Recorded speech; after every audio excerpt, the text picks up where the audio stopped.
আলমগীর ধরেন সুপ্রিয়া দেবীকে। তার সঙ্গেও আগে থেকে পরিচয় ছিল। একবার ঢাকায় গিয়ে আলমগীরের বাড়িতে ছিলেন সুপ্রিয়া দেবী। সুপ্রিয়াকে ফোন করে আলমগীর দেখা করতে চান। শুনেই সুপ্রিয়া বলেন, চলে আয়। অনেক আড্ডার পরে আলমগীর তাঁকে বলেন, দিদি, মিসেস সেনের সঙ্গে দেখা করতে চাই, সেটা কি সম্ভব হবে?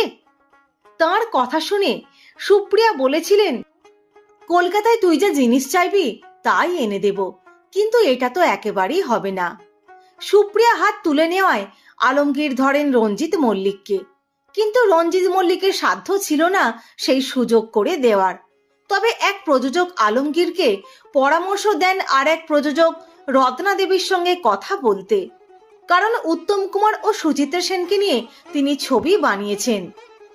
রত্না থাকতেন বেহালায়, তিনি বাংলাদেশের ছবির খবর রাখতেন বলে আলমগীর